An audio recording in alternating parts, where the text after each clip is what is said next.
Vale, pues para empezar vamos a hacer una pequeña introducción sobre nuestro entrevistado de hoy. Y bueno, pues Ignacio Pérez de Castro es un destacado científico español que se especializa en genética y terapia génica, que actualmente dirige la unidad de terapia génica del Instituto de Investigación de Enfermedades Raras del Instituto de Carlos III en Majadahonda, Madrid. Con una formación en biología por la Universidad Autónoma de Madrid, licenciatura en 1992 y una trayectoria postdoctoral en Estados Unidos, Pérez de Castro se ha consolidado como investigador en el campo del cáncer, la inestabilidad cromosómica y las enfermedades raras, así como en el desarrollo de estrategias de edición génica como CRISPR para su tratamiento. En su labor actual, su grupo se centra en esfuerzos en abordar tumores huérfanos y enfermedades genéticas poco frecuentes, tales como distrofias musculares relacionadas con mutaciones en el gen LMNA, aplicando tecnologías de terapia génica avanzada para buscar soluciones que puedan llegar al paciente. Con esto, nuestra primera pregunta sería que nos gustaría saber quién es Ignacio Pérez de Castro. Pues lo has resumido tú muy bien. Soy biólogo por la Autónoma de Madrid, donde hice también mi doctorado. Y, llevo trabajando toda mi vida en biomedicina y, y a eso me dedico, fundamentalmente buscando siempre estrategias terapéuticas y estoy en el primer escalón de toda esa gran escalera que hay para llegar a conseguir que un fármaco o una terapia llegue a los pacientes, que es en la investigación preclínica. Yo trabajo sobre todo en ese escalón, donde intentamos poner las primeras pruebas de concepto encima de la mesa y luego serán otros los que vienen detrás y las tienen que trasladar al ambiente más clínico y si todo funciona bien, llegarán otros detrás y serán los que tengan que finalizar el trabajo y poner el producto en el mercado. ¿Y por qué trabajar con cáncer y distrofia muscular congénita al mismo tiempo, por así decirlo? Mm. Esa es una buena, realmente no hay ninguna contestación para eso.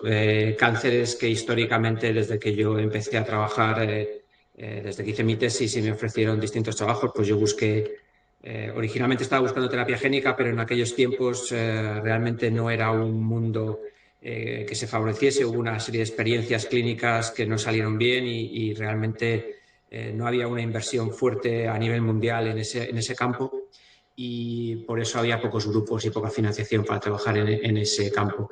Y el siguiente que me interesó fue el cáncer. El cáncer realmente hablamos de el cáncer, pero son cientos de enfermedades distintas que entran en una misma bolsa. Pero es verdad que tienen muchas características comunes y yo sí que hice mucho trabajo preclínico en cáncer. Durante mucho tiempo he trabajado en cáncer, pero en el año 2012-2013, con la publicación y con el advenimiento de las tecnologías CRISPR, yo creo que muchos decidimos y vimos de nuevo la puerta abierta a la terapia génica y los que habíamos querido trabajar en eso volvimos a terapia génica. Y la terapia génica realmente es la principal candidata para curar la mayoría de las enfermedades raras. Y ahora volvemos a lo mismo que pasa con el cáncer. Las enfermedades raras, pues realmente existen, se calcula que hay más de 6.000, 7.000, 8.000, depende de dónde vayas, y el 80% de ellas más o menos son genéticas, tienen un origen genético, con lo cual son candidatas perfectas para poder ser tratadas con terapia génica y fundamentalmente mediada por CRISPR. Y ahí ya realmente el tipo de enfermedad, nuestro laboratorio, como te he dicho antes, es muy preclínico y realmente nosotros vamos a curar genes. Ponerlo con todo el cariño del mundo y con todo el cuidado del mundo, lo de que curamos genes, pero realmente es eso. Y realmente siendo muy básico, da igual que ese gen, cuando esté estropeado, dé lugar a una distrofia muscular o a un cáncer o a una leucoencefalopatía. Realmente lo que nosotros queremos es curar el gen. Entonces nuestra aproximación va a ser igual en una u otra. El que empecemos con una distrofia muscular fue porque realmente se aproximó una fundación buscando un grupo de investigación que trabajase en eso. Y es básicamente lo que nos ocurre siempre. Se nos acercan fundaciones y al final trabajamos para una o para otra dependiendo de los recursos que podamos tener junto con la fundación y los que tenemos propios de nuestro centro. Es decir, que fue, en conclusión, un poco por casualidad. Y ya para empezar un poco con su investigación, para saber más sobre ella, se han reportado más de 400 mutaciones diferentes en el gen que hemos mencionado anteriormente, LMNA, que lo cual causa laminopatías. ¿Y se necesitaría una terapia diferente para cada una de estas mutaciones? Esa es otra muy buena pregunta, ¿vale? Con las enfermedades raras que antes he comentado que tienen un origen genético y que casi todas son monogénicas, nos encontramos con dos tipos de situaciones. Las que son debidas a mutaciones dominantes, ¿vale? de ganancia de función fundamentalmente, y las que son debidas a mutaciones de pérdida de función, ¿vale? En el caso de las de pérdida de función, realmente la solución podría ser única para todas ellas dentro de un mismo gen. Imagínate que las 400 que acabas de comentar fuesen de ese tipo y causasen la misma enfermedad. Realmente se podría llegar a una solución común para todas ellas, porque fundamentalmente lo que se suele hacer en ese caso, o lo que se suele pensar inicialmente, no es en reparar la mutación, sino en suplementar con un gen nuevo y normal y que funcione. Es una teoría, es una estrategia de reemplazamiento. Con lo cual, en esos casos sí que podremos ser más eficaces, si quieres, ¿no? A la hora de abordar una enfermedad que puede ser causada por muchas mutaciones. En las de ganancia de función es distinto, porque ahí sí que cada una, ahí no podemos hacer lo mismo, porque cada una sí que tenemos que ir a curar cada una de ellas. Y esto es un gran problema, porque, bueno, un gran problema o es simplemente lo que hay, ¿vale? Pero a día de hoy sí que puede ser un gran problema porque al final tendríamos que hacer casi que medicina personalizada para cada una de las personas afectadas. En el caso de la distrofia muscular que nosotros estudiamos, que está asociada a mutaciones en el MNA, es verdad que hay más de 400 variantes que están causalmente asociadas con la enfermedad, pero nosotros nos hemos centrado, por ejemplo, en la mayoritaria, que más o menos afectaría a un 30% de esos pacientes. Entonces, hemos decidido empezar por esa porque en el caso de encontrar una solución tendríamos una aproximación a la mayoría de esos pacientes. Intentamos ya en pasos muy previos, muy en preclínica, ya intentamos acercarnos al mayor número de pacientes posibles, simplemente por ser un poco más eficientes. Entonces, ¿usted consideraría que en un futuro se podría utilizar la edición génica con el sistema CRISPR para tratar alguna laminopatía? ¿O podrían necesitarse demasiadas mejoras en este proceso? Vamos a ver, ya hay pruebas de concepto, tanto nuestras como de otros grupos, de que realmente se puede tratar. Se puede tratar casi todo, o sea, todo lo que hemos conseguido ha sido mejorar la sintomatología. A día de hoy eso es lo que tenemos encima de la mesa. Con modelos celulares y con modelos animales hemos conseguido eso. Pero no hemos conseguido curar la enfermedad, ¿vale? No hemos conseguido, ni a nivel celular ni a nivel de modelo animal. Lo que significa que todavía hay un margen de mejora clarísimo, ¿de acuerdo? Y el principal problema que tenemos en este tipo de enfermedades, y aquí de nuevo tengo que hacer una parada y irme atrás, las enfermedades casi que las podríamos dividir en cuanto a cómo las vamos a tratar con terapia génica en dos tipos: las que se tratan ex vivo y las que se tratan in vivo. Entonces, las que se tratan ex vivo, más o menos se puede ver por la palabra lo que te quiere decir. Realmente lo que haces es sacar las células fuera del organismo, las modificas, seleccionas las buenas, expandes y las vuelves a meter en el paciente. De esa manera te aseguras realmente un éxito, porque tú lo que estás haciendo es asegurarte de que lo que estás curando lo has expandido y lo vas a meter de nuevo en el organismo. Y el caso, todas las hematopoyéticas son de ese tipo, ¿vale? O sea, todas las enfermedades hematopoyéticas que os podéis imaginar, pues lo que se hace es extraer las células del paciente, se modifican fuera, se seleccionan las buenas y se le vuelven a meter al paciente. Con los avances que ha habido en trasplantes de médula, esto es algo que realmente está ya pasando, es algo que se puede aplicar y que vamos a ver durante los próximos años muchísimas enfermedades hematopoyéticas que se van a curar de esta manera, ¿vale? Las siguientes son las que son in vivo, es decir, no podemos sacar las células del paciente. Tú no puedes sacar los cardiomiocitos de un paciente porque no le puedes destruir el corazón y no puedes manipularlo fuera y volvérselo a meter. Entonces, ahí lo que tienes que hacer es meter la maquinaria dentro. La maquinaria de terapia génica la tienes que hacer llegar a las células. Y aquí ya nos encontramos con muchísimos problemas, como os podéis imaginar. Necesitas agentes, necesitas vehículos que lleven la maquinaria a todas las células que están afectadas. Primero tienes que saber, además, la célula que está afectada, ¿vale? Esto es algo muy importante que muchas veces nos olvidamos. Porque incluso sabiendo la célula que está afectada en una distrofia muscular es el músculo esquelético o el músculo cardíaco. Incluso en esos casos, ahora mismo lo que sabemos es que podemos estar curando esas células diferenciadas pero es que esas células diferenciadas tarde o temprano se van a morir y van a ser reemplazadas por otras. ¿De dónde vienen esas otras? De las células madre del corazón o de las células madre del músculo. Si tú no has curado las células madre, vas a volver a tener un músculo o un corazón que no está curado genéticamente. Es decir, que en muchos casos tenemos que decir, y por ahí van a venir los siguientes avances en estas enfermedades in vivo, los siguientes avances vendrán en tenemos que curar realmente la célula madre, no la célula diferenciada, ¿vale? Muy probablemente ese va a ser el siguiente paso y los siguientes experimentos que nos vamos a encontrar. Y aquí hay un problema claro que es lo que nosotros llamamos el delivery, el cómo ponemos la maquinaria de reparación, la maquinaria de terapia génica, cómo la podemos hacer llegar a una célula madre que en muchos casos incluso no es conocida. La célula madre de los cardiomiocitos, por ejemplo, no es conocida, con lo cual no sabemos a qué estamos disparando. Las células madre de los músculos sí, porque son las células satélite, pero en este caso pues no lo sabemos. Entonces, como os decía, depende un poco de en qué tipo de enfermedades te esté moviendo, los avances van a ser más rápidos o van a ser más lentos. Y en el caso de las enfermedades in vivo y de la distrofia muscular, vamos a ir más despacio, por desgracia, sobre todo por el tema de que es una enfermedad que va a tener que ser tratada con una terapia in vivo. Y como os podéis imaginar, llegar a todos los músculos o llegar a todos los cardiomiocitos es un problema, aunque hay algunos virus que lo hacen muy bien, pero yo creo que va a ser mayor problema el llegar a las células madre de esas células, ¿vale? Eso sí que va a ser un gran problema diario. Es muy interesante lo que está comentando porque realmente no nos lo habíamos planteado. Y de las terapias que están probando en su laboratorio, ¿hay alguna que tenga potencial de avanzar más que el resto?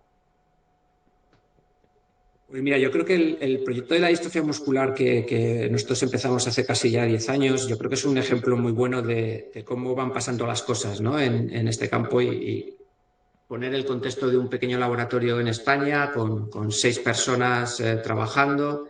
De esas 6, a lo mejor 4 están trabajando en este proyecto de la distrofia muscular. Hemos llegado a probar aproximaciones basadas en CRISPR. Hemos probado 3 distintas aproximaciones. Basadas en fármacos hemos probado otra.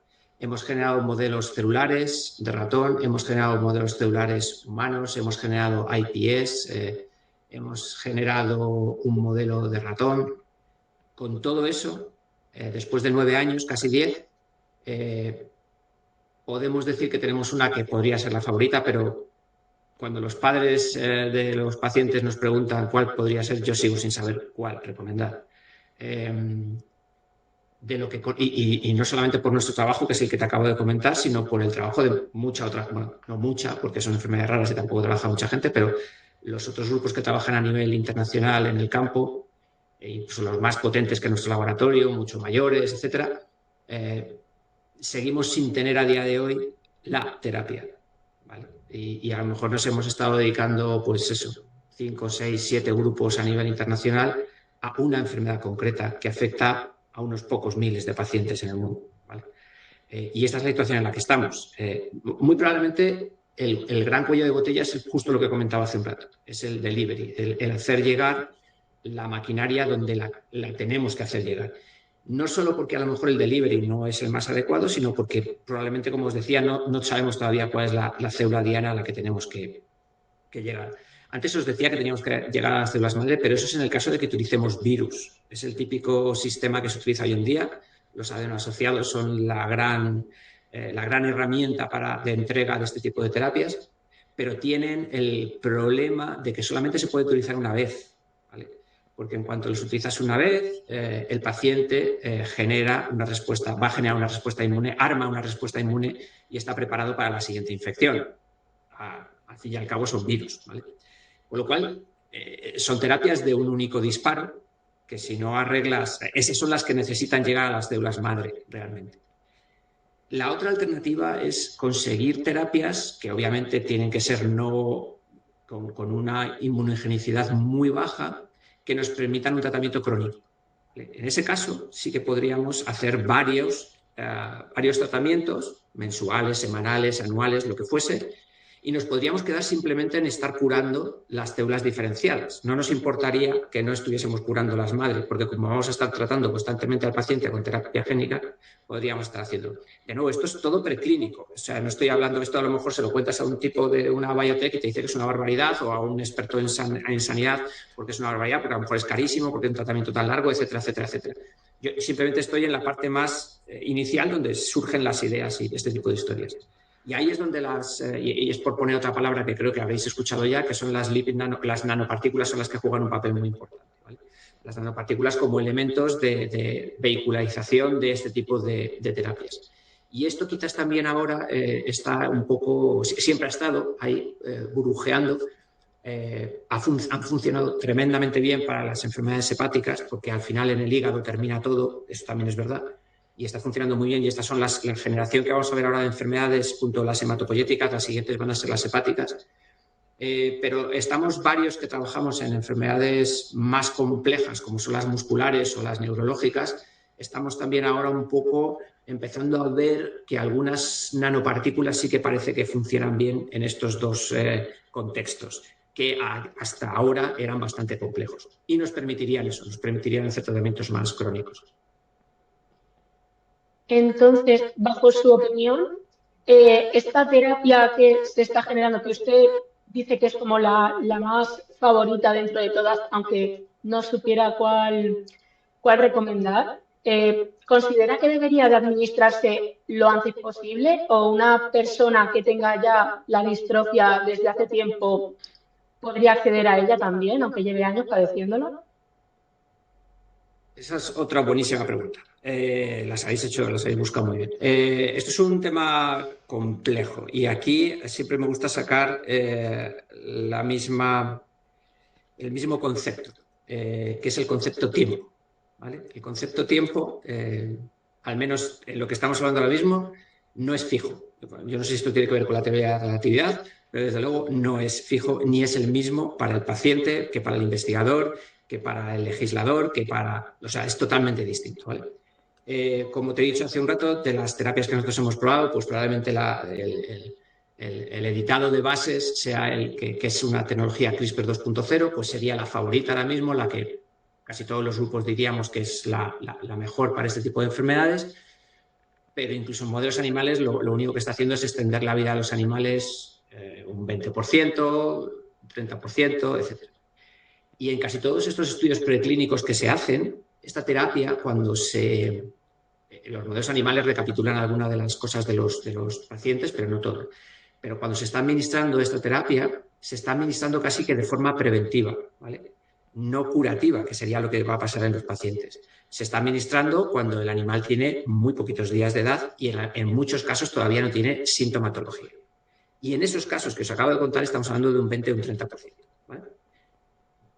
Más o menos, estoy hablando un poco en términos aproximados. Y esa es la situación. Entonces ahora, la situación de un paciente es la contraria.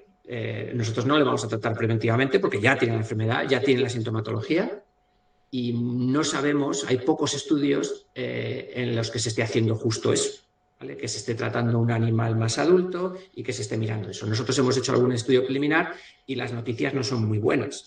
Entonces, esto al final te hace que pensar que realmente estamos lejos. O sea, yo no creo que se esté, en este caso concreto de lo que estamos hablando, que se esté cerca, ¿vale? Ahora, si te pasas al otro sitio, al otro lado de la barra del bar, tienes a los pacientes. Y los pacientes lo que tienen es su variable tiempo es otra. Y lo que ven es que son enfermedades, en la mayoría de los casos, degenerativas, que avanzan rápidamente y lo que quieren es... De hecho, lo que quieren no solamente es curar genéticamente, sino curar su enfermedad. Esto también es muy complejo porque fijaros que estamos hablando de terapia génica, se va a curar genéticamente lo que hay, pero lo que ya está estropeado no se va a curar, ¿vale? Todo lo que haya llegado a ver, en este caso concreto que os estoy hablando, una distrofia muscular, un problema neurológico también degenerativo, muy probablemente es lo que va a pasar. Es decir, se va a parar la enfermedad, no va a ir a más, pero lo que ya está dañado no se va a poder curar con la terapia génica a día de hoy. Es verdad que ya hay grupos que están trabajando ahora vamos a coordinar esta terapia génica para curar con otra terapia génica que nos permita regenerar cosas, revertir fenotipos. Pero eso ya es un mundo aparte, ¿vale? Y estaríamos hablando en realidad de dos tratamientos distintos. En cualquier caso, para lo que tú comentabas, aquí hay veces lo que se crean son estos conflictos y estas presiones, no son malas, pero que el paciente aprieta porque quiere un tratamiento, el investigador o el clínico tiene que poner las cosas en contexto y decir, oye, cuidado, que esto no es lo que parece por lo que llega por los medios, ¿no? Porque por los medios cada 2 días nos estamos encontrando estas noticias maravillosas y bombásticas que son estupendas, de paciente curado, con no sé qué, pero si os vais un poco a lo que hay dentro, estáis viendo muchas enfermedades hematopoyéticas, que son las que os he dicho hace un rato, que son buenas candidatas para este tipo de cosas y no me cabe duda de que van a ir una detrás de otra. Empezáis a ver enfermedades hepáticas, oculares muchísimas, porque es otro entorno maravilloso en el que tú puedes, de hecho, la inmunogenicidad ahí es muy baja, incluso terapia génica mediada por virus se podría hacer varia, pero se está haciendo con nanopartículas, incluso con ADN desnudo, etcétera. Auditivas también están empezando a surgir, de nuevo, porque son sitios como muy reducidos en lo que tú tienes que hacer es algo pequeño. Pensar ahora en el músculo de una persona, ahí sí que tienes que llegar a muchísimas células. O el cerebro, un sitio tan complejo en el que tienes que llegar a tantísimas células, ¿no? Esas van a ser otra historia. Pero claro, los pacientes piensan que todo es lo mismo, ¿no? Bueno, quieren pensar, yo creo. Y aquí es donde también hay que hacer un poco una labor de información buena, o sea, de intentar divulgar bien de que, oye, esto lleva sus tiempos, esto lleva sus formas, estas son de una manera, estas son de otra, no podemos meter dentro del mismo saco absolutamente todas las enfermedades genéticas, todas las enfermedades raras, no va a haber una solución única, pero tampoco tenemos que irnos a lo personalizado, porque es inviable. Bueno, yo me enrollo mucho, no sé lo que me habías preguntado, pero vamos, que realmente este tipo de cosas sí que creo que son importantes comentarlas y por eso siempre las intento sacar en este tipo de foros. Totalmente, la verdad. Se necesita mucha divulgación, lo cual además tenemos preguntas de eso más tarde. Y quería dejar ahora un poco en stand-by, por decirlo de alguna forma, la distrofia muscular, porque también tenemos el conocimiento de que está también investigando con tumores de células de granulosa de ovario.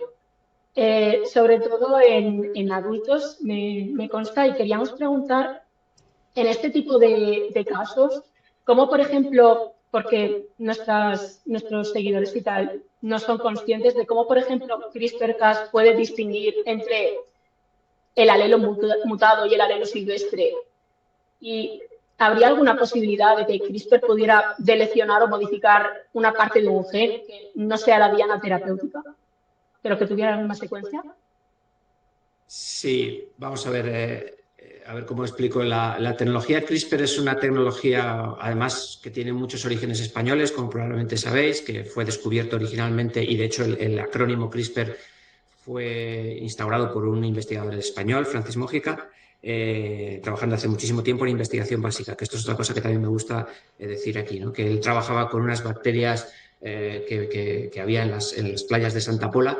Y esta es una investigación típica. Yo cuando voy a los institutos a contar, oye, ¿vosotros dedicaríais dinero a una investigación de este tipo? Obviamente se lo hago una pregunta, no lo hago cuando ya he terminado de hablar y contar todas las maravillas de CRISPR, sino se lo hago muy al principio y a nadie se le ocurre poner dinero para investigación en unas bacterias en una playa de no sé dónde, ¿no? Todos dicen que eso es una tontería y que para qué vamos a saber nosotros más de la... Pues mira, la investigación básica es súper importante. Hay ejemplos... muchísimos ejemplos de lo importante que es generar conocimiento para que luego lleguen otros y utilicen ese conocimiento para crear aplicaciones tan interesantes como la tecnología CRISPR, ¿no? Que no solamente en biomedicina va a revolucionar el mundo, sino que lo va a hacer también en ganadería, en agricultura, etcétera, ¿no? Porque nos ha permitido de una manera muy eficiente y nos va a permitir de una manera muy eficiente reescribir códigos genéticos de plantas, de animales, de humanos, etcétera, ¿no? Entonces, ahora me he perdido realmente de tu pregunta. Me he ido porque me emociono siempre con Francis Mójica muchísimo, porque creo que es súper importante. No pasa nada. Era, pues, cómo CRISPR, por ejemplo, es capaz de distinguir entre el alelo mutado y el silvestre. Entonces, esta tecnología tiene... Vamos a irnos a la más básica. Está basado en 2 componentes. Muy, muy, muy sencillo, ¿vale? Un componente es una proteína, una enzima que básicamente lo que hace es romper el ADN. Eso es lo que hace esa enzima. La más conocida, la primera que se describió, se llama Cas9. Esa es la más conocida de todas, ¿vale? Entonces, muchas veces escucharéis Cas9, Cas9 o Cas9, Cas9 en inglés. Tal.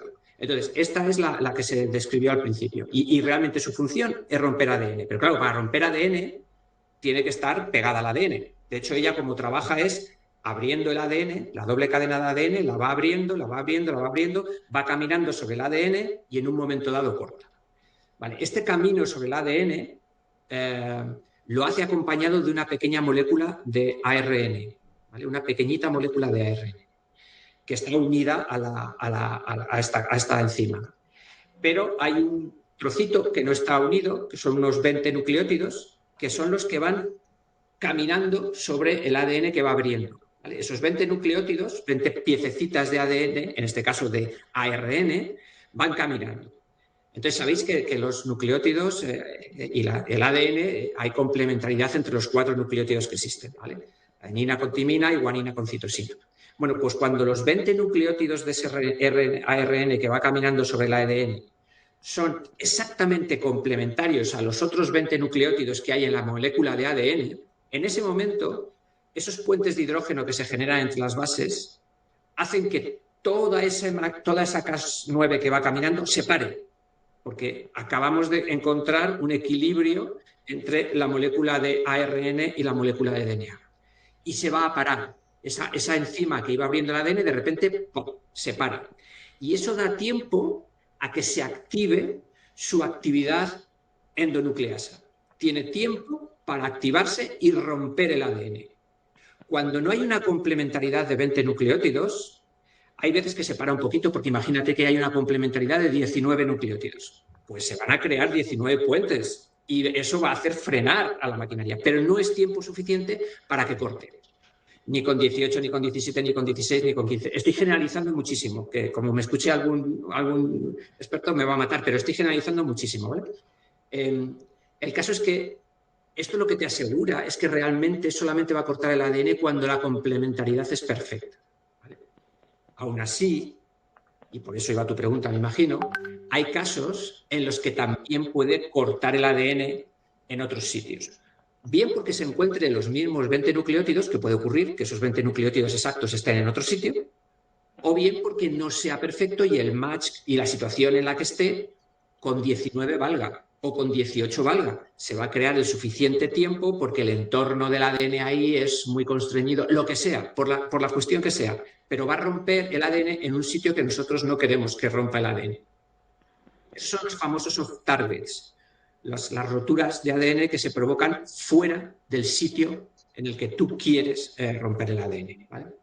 Y esto siempre ha habido dentro de este campo en el que estamos, siempre la gente se ha puesto nerviosísima con el tema de qué horror, que vamos a romper el ADN en sitios que no deseamos, y esto es algo malo, malísimo. Y es cierto, esto es algo malo, ¿vale? Y entonces yo a esta gente, claro, les tengo que recordar, y de hecho siempre nos han pedido a todos los trabajos que miremos muy bien los off-targets y que miremos por todos los lados, y tanto desde comités éticos, etcétera, pues esto se ha mirado mucho, porque una de las cosas, de hecho, que puedes estar tocando, nunca sabes, es la línea germinal. Y si tú estás tocando línea germinal, estás generando nuevas mutaciones que van a pasar a la siguiente generación, etcétera, etcétera, etcétera. Vale. Entonces yo a esta gente siempre le digo lo mismo. Los que venimos del mundo del cáncer, y sin venir del mundo del cáncer, todo el mundo conoce lo que es la quimioterapia, ¿verdad? Bueno, pues la quimioterapia es el mayor agente mutante que te puedes imaginar como medicamento, ¿vale? De hecho, hoy en día, gracias a que la quimioterapia se ha podido administrar de una manera muy eficiente, muy eficaz, y se han hecho muchos avances en el uso de la quimioterapia, se ha podido cronificar el cáncer en muchos casos, ¿vale? Se han podido tener pacientes o curar el cáncer, en muchos casos utilizando la quimioterapia. Y esta gente ha sobrevivido. Son pacientes de cáncer que han sobrevivido al cáncer 1. Al cabo de los años han generado un cáncer 2 debido a la quimioterapia, ¿vale? Normalmente son cánceres hematopoyéticos, ¿vale? Es decir, nuestros propios medicamentos y estamos pidiendo, cuando tenemos cáncer, estamos pidiendo que nos chuten quimioterapia sin parar. Obviamente, la gente quiere eso. Pues estos son agentes mutagénicos muchísimo más potentes que cualquier terapia génica que os podéis imaginar, ¿vale? No sé por qué, se nos ponen los pelos de punta con la terapia génica y la quimioterapia la tenemos como asumida, ¿no? Yo entiendo que esto va a ser una cuestión de tiempo y que llegará un momento pues, que no seremos tan radicales con el tema de la terapia génica y los posibles off-targets que existen. Dicho todo eso, los off-targets sobre todo están asociados a la tecnología CRISPR 1.0, que es la que os acabo de comentar, ¿vale? CRISPR 1.0 está basado en esas moléculas que lo que hacen es romper el ADN. CRISPR 2.0, CRISPR 3.0 ya se trabaja con moléculas que no rompen el ADN. Se han utilizado, se han hecho cambios, se han mutado esas proteínas de tal manera que han perdido su actividad endonucleasa y ahora realmente para lo único que sirven es para ir abriendo el ADN, llevan acopladas otras estructuras y otras funciones que son las que van a hacer algo. Van a deaminar el ADN, van a retrotranscribir un RNA que llevan pegado. O sea, aquí la imaginación al poder. O sea, ha sido algo tremendo lo que ha sido el advenimiento de CRISPR 2.0 y 3.0 y lo que nos quede por llegar. Pero y entonces se ha reducido muchísimo la generación de esos efectos indeseados que tenía la tecnología CRISPR 1.0. Y volviendo a lo que decías, que es todo el tema de la granulosa en concreto, sí, se puede apuntar muy bien, porque nosotros de hecho generamos un ARN que esos 20 nucleótidos incluían en esos 20 nucleótidos la mutación causante de la enfermedad, causante de ese tipo de cáncer de ovario. Con lo cual, eso solamente, y hemos demostrado que claramente rompen solamente el alelo que lleva la mutación y no tocan el alelo que no lleva la mutación. Un poco al hilo de la otra pregunta que habíamos hecho antes sobre la distrofia, ¿este tratamiento serviría para pacientes solo en estadio 1 o también en estadios más avanzados o incluso con metástasis? ¿Lo es posible? En el caso de las distrofias, pues no lo sabemos. En el caso de los tumores, dices, pues realmente la idea original era intentar aplicarlo a todos, ¿vale? Ahí, de nuevo, estábamos haciendo un estudio muy básico, es decir, sobre todo hemos generado modelos porque hemos generado unas ratonas que padecen el mismo tipo de tumores de ovario porque llevan la misma mutación que llevan las pacientes y hemos hecho algunas pruebas en células para demostrar que la terapia génica funcionaría. Los siguientes pasos, que son justo los que tú estás diciendo, si podemos generar una herramienta ya más terapéutica, etcétera, esos no los hemos realizado y de hecho ese proyecto está cerrado totalmente por falta de financiación. Ahora mismo ese proyecto ya nos hemos encontrado con... De hecho, ese proyecto se hizo con poquísimo dinero y ya ha llegado un momento que no hemos podido estirar mucho más el chicle. Sí que ha entrado un nuevo proyecto en el laboratorio que es una leucoencefalopatía, que sí que es una enfermedad neurológica, con la financiación de CubeCars, de una fundación que han creado un matrimonio de españoles que tienen una niña afectada y esto es para una enfermedad ultra rara y es una de las enfermedades que os decía antes de pérdida de función. Aquí realmente vamos a hacer un reemplazamiento y estamos en el mismo proceso, generar modelos celulares, generar modelos animales y en ellos vamos a testar la posibilidad de poder aplicar esta terapia génica que en teoría sería, pongo muy entre comillas, sería de las fáciles, ¿vale? Porque podría servir para muchos pacientes que tengan mutaciones, muchos, que son pocos, pero para todos los que tienen las mutaciones de pérdida de función. Adelante, Andrea. Bueno, pues, ¿cómo consideraría entonces que, o sea, bueno, realmente nos ha contado bastante ya de cómo están actualmente estos proyectos? El de los tumores de granulosa está cerrado. Entiendo que el de la distrofia sigue adelante y aparte tiene el de la enfermedad que nos acaba de comentar ahora, ¿no? Entonces, ¿cómo ve a futuro este nuevo proyecto? O sea, ¿considera que lo que están ahora observando puede llegar a tener futuro o sigue todavía muy en el principio? Son todos, como os he dicho desde el principio, nuestra investigación es preclínica, básicamente. Y nuestra labor y en lo que somos buenos es en generar los modelos, tanto celulares como animales, y en hacer las primeras pruebas de concepto, ¿vale? Sí que intentamos siempre, bueno, siempre no, últimamente, precisamente por la variable tiempo que os decía, hacer nuestro diseño experimental de tal forma que si alguna de las estrategias que planteamos funciona, sea fácilmente trasladable a la clínica. Por ejemplo, si tenemos que hacer un modelo de ratón, pues intentamos hacer un modelo de ratón humanizado. ¿Qué significa humanizado? Pues que tenga al menos las regiones diana que vamos a intentar curar genéticamente, que sean las regiones humanas, que sea la secuencia humana. La secuencia del ratón y de la humana se parecen mucho, pero obviamente no es exactamente la misma. Y aquí tiene que ser exactamente la misma. Con lo cual, al final vamos a utilizar herramientas que van a ser humanas y vamos a tener estrategias que van a ser humanas y, por lo tanto, van a poder pegar el salto antes. Pero en principio es imposible predecir cómo de rápido van a pasar o no van a pasar. Lo que sí que está claro es que vamos a tener que hacer un proyecto, dependiendo de la gente que esté involucrada, pues que va a durar entre 2, 3, 4 o 5 años. El récord, porque hoy en día ya todos son récords y cosas de estas que hay ahora mismo a nivel mundial de una enfermedad con mutaciones de pérdida de función, pues está en 1 año y 2 o 3 meses desde que se empezó a estudiar desde que se empezó a trabajar en ella hasta que se pudo administrar una terapia a un paciente. Esto se publicó, creo que este año, se ha publicado en New England Journal of Medicine. El récord previo estaba en 2 años y pico. Es decir, hoy en día ya estamos en estas carreras un poco estúpidas, desde mi punto de vista, pero que sí que son muy mediáticas y cada vez que sale una noticia de estas en los periódicos, pues te encuentras con pacientes que obviamente dicen que cómo puede ser que nosotros llevemos 5 años o 6 o 7 u 8 o 9, ¿no? Obviamente, claro, no tenemos un equipo de 50 o de 60 personas como el que está trabajando en estos casos que se baten estos récords estupendos y al final son recursos, tanto humanos como económicos, fundamentalmente humanos, los que se necesitan para avanzar más deprisa, ¿no? Porque lo que son ideas, lo que son medios de equipamiento, etcétera, eso sí que tenemos a disposición sin ningún problema, pero normalmente lo que falla es el recurso humano, fundamentalmente, que sí que cuesta conseguirlo, ¿no? Por cuestiones económicas, no porque no haya suficientes profesionales en España ni gente formada, cuidado, pero es un tema económico, ¿no? O sea que, y realmente yo creo que incluso llegará a un punto en el que esto es, de nuevo, todo lo que estoy contando hoy es personal e intransferible. Y yo creo que llegará un punto en que nos encontraremos con problemas de, aún teniendo dinero, encontrar el recurso humano, ¿vale? Quizás ahí las tecnologías tipo IA o lo que sea, o la creatividad de gente, pues nos permita un poco salvar esos escollos, ¿no? Pero si uno se pone a hacer números, habla de 6.000, 7.000 enfermedades genéticas, muchas de esas resulta que son dominantes y van a requerir una terapia personalizada, pues vosotras mismas, ¿no?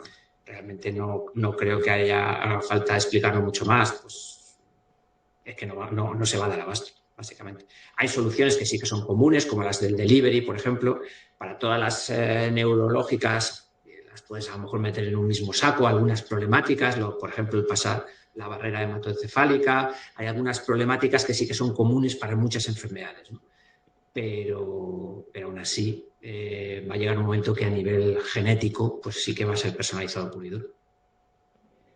Y además le quería comentar, porque me ha dicho que este último proyecto que tienen viene de una familia que ha hecho esta compañía y ha invertido. ¿Usted ha tratado con alguna familia que tenga un niño que padezca este tipo de enfermedades? Sí, bueno, esto no es una compañía, es una fundación. Lo que crearon fue una fundación. Eso, Normalmente perdón. lo que suelen hacer es crear fundaciones o asociaciones. Sí, he tratado con muchas. Realmente en las enfermedades raras es lo que suele ocurrir, ¿vale? Las enfermedades raras que yo creo que hoy en día son más conocidas, pero yo me pongo a pensar cuando yo tenía vuestra edad y el concepto de enfermedad rara yo creo que es que ni nadie lo tenía en la cabeza. O sea, yo creo que esto es más un concepto de finales del siglo XX, incluso os diría que de principios del siglo XXI, ¿no? Muy probablemente, pues eso, dime. No, que mi pregunta iba más dirigida a ¿cuál es la reacción de una familia a la cual tiene un niño y le dicen que tiene una enfermedad rara, que se tiene que someter a un tratamiento experimental o directamente que no hay tratamiento? ¿Esas familias, por ejemplo, llevan seguimiento psicológico o algún tipo de seguimiento? ¿Cómo se lo toma esta gente? Pues esto no lo sé, se lo tienes que preguntar a ellos. O sea, vamos, Ah, no lo sé, vale. no lo sé, no lo Vale, sé no, 100%. Yo te puedo comentar de las que conozco, pues que lo que yo veo de ellos es algo absolutamente admirable, ¿no? Porque ante una situación como la que acabas de describir, que yo creo que es bastante dramática, encontrarte, de hecho, en muchos casos incluso sin un diagnóstico. Hay muchas familias que lo que tienen es falta de diagnóstico. Quizás esa es la parte de la escalera que se está consiguiendo solucionar más rápidamente, ¿no? Con la secuenciación masiva, etcétera, y con los proyectos que hay hoy en día y los programas que hay de casos sin diagnóstico, pero aún así sigue existiendo mucha gente que no tiene diagnóstico. Luego, cuando tienes el diagnóstico, te encuentras con lo siguiente que decías tú, que es que no tienes una terapia. Es decir, son malas noticias tras malas noticias tras malas noticias. Y normalmente suelen ser enfermedades que en muchos casos, es verdad que en otros no, pero en la mayoría de los casos afectan a la población pediátrica, con lo cual imaginaros el drama, y degenerativas. Es decir, es un cóctel muy, muy malo.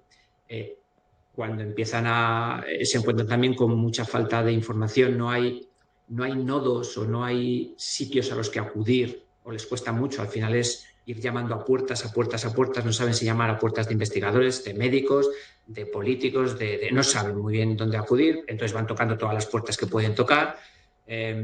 Y aquí ya depende de cada persona. O sea, hay personas que llega un momento que dicen, bueno, hasta aquí hemos llegado, vamos a llevar esto lo mejor que podamos.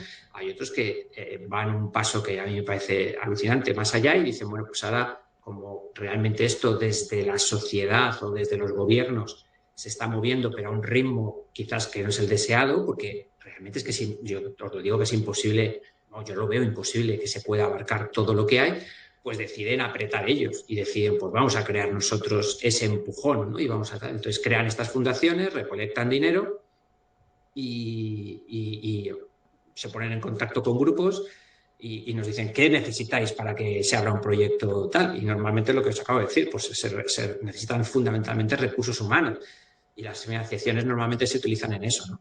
Esa es la vertiente que yo veo de ellos. Entonces, claro, estos son personas que son padres, que son al final también casi que médicos o que son enfermeros con sus hijos, que aquí además crean fundaciones que se dedican a recolectar dinero, a hacer eventos, a crowdfunding.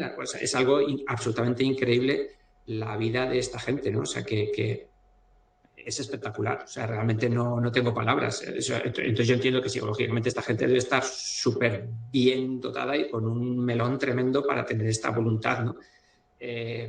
Pero ya os digo que me imagino que estos son unas casi que excepciones, porque lo normal es que todo esto te supere, o sea, que no puedas con ello, o sea, que te encuentres un poco abandonado en mitad de la sociedad diciendo que está pasando aquí, ¿no? Pero sí, poco más puedo decir de ellos que son maravillosos. Por seguir con una perspectiva social, legal y así un poco económica, ¿cuál cree que es esa perspectiva social de la sociedad con respecto a la terapia génica? ¿Debería haber más divulgación? ¿Cree que la gente le tiene algo de miedo, por así decirlo? Pues no lo sé, fíjate, yo, porque claro, estoy muy metido en el campo y la gente que me rodea, pues les doy mucho la turra con lo que hago y entonces a mí me parece que todos saben muchísimo.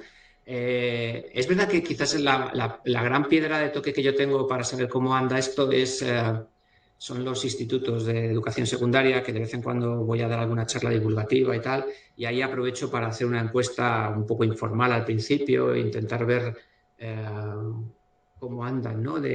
Y siempre me sorprende un poco, pues eso, que el concepto CRISPR pues es más conocido de lo que yo esperaba, quizás porque su nombre suena bien, no sé muy bien, o porque los profes les han preparado antes, no lo sé muy bien, ¿no? Pero en general yo creo que sí que quizás hay un poco un mal entendimiento de lo que es la terapia génica, quizás, porque se asocia en Europa en general todo este rollo de los transgénicos, etcétera, ¿no? Yo creo que esto como que está mal visto, ¿no? Eso de que no, la comida transgénica es horrorosa, es malísima, tal cual. Eso es otro debate tremendo que creo que es súper interesante, ¿no? Porque creo que hay ahí detrás unos intereses que no sé por qué han llevado a crear todo este mundo alrededor del transgénico negativo, porque hablo un paréntesis súper pequeño, ¿no? Casi todo lo que nosotros estamos tomando y comiendo, obviamente eso tiene de natural y de cercano a la naturaleza, lo que uno esperaba en la naturaleza, imposible. O sea, un tomate de ese tamaño, de ese color, de no sé qué, eso no existe. Entonces estamos realmente comiendo transgénicos. Conceptualmente para mí son transgénicos, porque de hecho se han obtenido por mutagénesis. Todo este tipo lo que pasa es que se hace con una mutagénesis, vamos a llamarla clásica, ¿vale? Es decir, es un poco al azar. Yo voy generando mutantes y me quedo con el tomate que está mejor. Que lo puedo hacer con radiación, lo puedo hacer con lo que sea. No sé con qué lo hacen, pero con algún tipo de... En Europa. Ahora llegan otros tipos muy espabilados y dicen, oye, ¿por qué lo vas a hacer al azar si podemos hacerlo de manera dirigida? Si tú conoces el gen que está encargado de darle más jugosidad al tomate, pues vamos a alterarlo un poquito. Si conoces el gen que está encargado de que el crecimiento del salmón se pare de este mes a este mes, pues ¿por qué no apagamos ese gen? Y entonces el salmón va a estar creciendo desde el principio, nos quitamos 2 o 3 meses de tener aquí a un salmón que está comiendo y que no crece y ahorramos. Es el mismo puñetero salmón, pero lo único que has hecho ha sido alterarle un gen, ¿vale? Bueno, esto se ha hecho, ya tenemos estos salmones maravillosos transgénicos que ahorran una pasta y que al consumidor le sale mucho mejor de precio. Bueno, pues en Europa no. En Europa no. Puedes hacer una patata transgénica en Europa sin ningún problema, pero para hacer papel, no para comértela, ¿vale? Eso sí, para hacer papel, perfecta, pero para comértela no. Entonces, bueno, que hay aquí un debate un poco raro y esto al final crea una cultura un poco especial. Entonces yo creo que en Europa sí que hay un poco de yuyu con todo lo que suena a terapia génica o a modificar ADN y cosas de esas, ¿no? Bueno, quizás cuando llegue un momento que esto pase y ya nos entren todos los productos transgénicos y lo que haga falta, que de nuevo son igual de modificación genética hay por todos lados, porque una variante genética es la que te da un tomate más gordo. Es que es una variante, ¿no? Si no es imposible. O sea, y que lo tengas de una forma o de otra forma, pues de hecho yo creo que va a estar mucho más controlado si se hace con terapia génica avanzada que si se hace por otros métodos. Pero bueno, esto debe ser muy difícil de explicar y ya os digo que debe haber mucho interés por algún lado que se me escapa totalmente y que hace que este ambiente en Europa sea de esta forma. Pero bueno, tiempo al tiempo, ya veremos. En cuanto a la regulación legal de desarrollo, investigación y aprobación de las terapias génicas, ¿usted cree que la legislación actual supone más una barrera que un impulso al desarrollo de este tipo de terapias? No soy un experto en nada, pero en esto muchísimo menos. O sea que aquí casi que... y de hecho, lo poco que escucho, a los pocos sitios, pues eso, todos los años en las asociaciones y en los congresos anuales de terapia génica y celular, tanto en España como en Europa, pues hay bastantes sesiones dedicadas a estos aspectos, ¿no? A ver cómo pues, se pueden acelerar, sobre todo más en la parte clínica, ¿no? De cómo se pueden aplicar estas tecnologías de una manera más eficiente, porque de hecho pues ha habido últimamente casos un poco ridículos, no sé si llamarlo ridículo, en Europa, pues de tecnologías que se han estudiado desde el punto de vista preclínico en laboratorios, financiados con dinero público, que se han licenciado a empresas para que estas empresas lo pongan en el mercado, que estas empresas lo han puesto en el mercado, han hecho todos sus deberes, han hecho todo lo que tenían que hacer, han sacado un producto al mercado tan caro que al final los gobiernos han decidido no comprar ese medicamento, ¿vale? Ante esa visión y ante eso tal, claro, las empresas son empresas y lo que quieren es ganar dinero, han cerrado estos proyectos. Pero ellos son los que tienen las licencias para poder aplicar esos medicamentos. Y entonces, ¿ahora qué hacemos? Hay un medicamento que tiene un efecto curativo o de mejora para una enfermedad y que está absolutamente bloqueado, ¿vale? Entonces, hombre, yo creo que algo va a haber que hacer. En un caso concreto que ha sido muy reciente, ha tenido que ser al final una especie de fundación italiana, Telton, la que ha conseguido que la empresa les transfiera temporalmente esa licencia para poder ellos generar, al final se han convertido en una farmacéutica y son ellos los que están generando ese medicamento para podérselo dar a pacientes. Este año estuvieron contando su experiencia del último año y pico, de los últimos 18 meses, y ya han perdido, no sé si era 1,5 millones de euros o algo así, y solamente le han dado el medicamento a 3 pacientes, ¿vale? Y todo esto saliendo de sus presupuestos, etcétera, que en realidad esta agencia dedica fundamentalmente a investigación básica, ¿no? Es decir, que un caos y que esto habrá que hincarle el diente, aunque desde mi punto de vista el gran problema va a estar en Europa, en lo que pasa con cualquier cosa en Europa, que se tienen que poner de acuerdo todos, que legislación comunitaria, que no sé qué. y entonces no sé muy bien lo que va a pasar. Lo que sí que puedo predecir es que va a haber mucho turismo terapéutico y la gente se va a ir a otros sitios a obtener este tipo de terapias, ¿no? Sin ninguna duda. Donde sea asequible poder tenerlo. Y entonces ya creamos las grandes injusticias y desequilibrios, ¿no? La gente que se pueda permitir el ir a otro país o el ir a otra ciudad o a otro sitio en el que pueda pagándoselo obtener una medicación va a ir, y los que no puedan pues no van a ir. Entonces tendremos esos casos seguro en los próximos años. Entonces, o sea, apartando el concepto de que Europa se tiene que poner de acuerdo en aprobar una terapia y tal, ¿usted cree que el Estado puede y debe asumir este tipo de terapias como parte de la seguridad social? Yo creo que sí, claro, como esto te lo digo como ciudadano, ¿no? Que obviamente si lo hay, pues si existe la terapia, sé que existen mecanismos internos que desconozco cómo funcionan, pues para probar los fármacos, para ponerles precio, y ahí se tienen en cuenta muchísimas variables. No deseo para nada trabajar en ese tipo de estamentos porque debe de ser complicado, porque si fuese por mí yo diría que sí a todas las terapias, o sea, absolutamente a todas, y de hecho las pondría todas gratuitas, con lo cual sería la bancarrota del país. Pero sí, ya fuera de coña, o sea, yo creo que estos estamentos son los que hacen este tipo de trabajo, son los que se encargan de saber, de calcular realmente si un medicamento va a ser realmente efectivo o no va a ser efectivo. Tienen que pensar a nivel individual del paciente, pero también tienen que pensar en cuanto al sistema de salud español, si es sostenible, si no es sostenible, ¿no? Y yo creo que ahí, personalmente, creo que se hace un muy buen trabajo, ¿no? Porque pues, hemos visto terapias curativas para algunas cosas últimamente que realmente han supuesto un dinero muy grande a las arcas del Estado. Tal. Pero es verdad que a largo plazo también hay que pensar en muchas de estas cosas y por eso hay que poner en una balanza qué hubiese supuesto ese enfermo si hubiese seguido estando enfermo, ¿vale?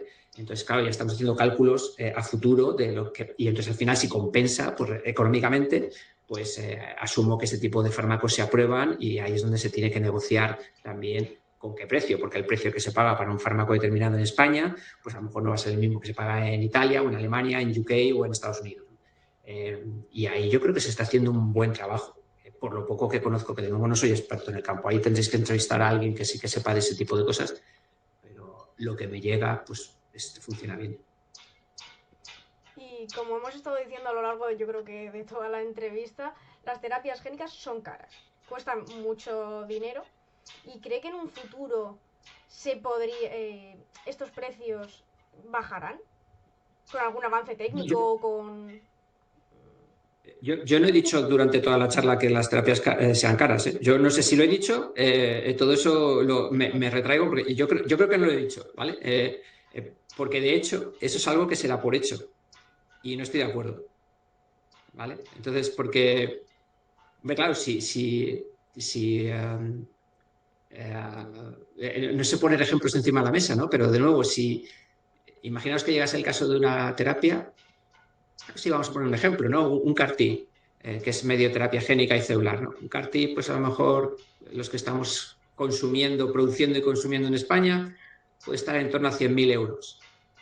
Los CAR-Ts comerciales pueden estar en torno a los 300.000 euros. De nuevo, muy aproximado todo, ¿eh? No, que nadie me persiga luego porque no son los precios. Pero vamos, es un dinero que si lo que estamos haciendo es curar a una persona, a mí 300.000 o 100.000 euros no me parecen caros, ¿vale?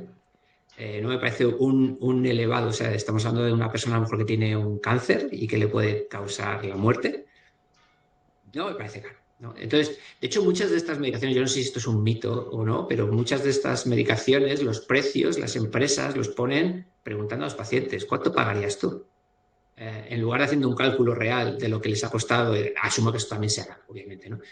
Pero muchas veces se hace así y me parecería lógico, o sea, y entonces ahí es donde uno tiene también que poner es que no sé realmente lo que cuesta, por ejemplo, bueno, o sí o no, realmente no sé, pero no sé lo que cuesta que una persona, por ejemplo, dé a luz en un hospital o que una persona tenga una operación a corazón abierto para tratar un no sé qué.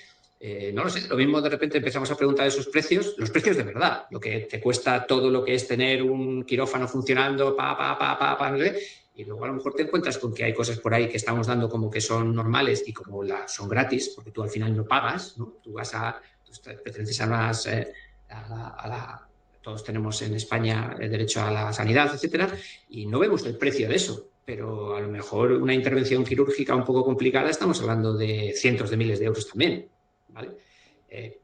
Pues esto sería una cosa más de ese tipo, ¿vale? Entonces, el que sean caras o no sean caras, eso, hasta que no haya un estudio comparativo y estudios serios, que a lo mejor los hay ya, pero yo los desconozco, yo prefiero no hablar de ello, porque además se crea esa cultura de esto es una cosa muy cara, y claro, como es muy caro, pues entonces no vamos a...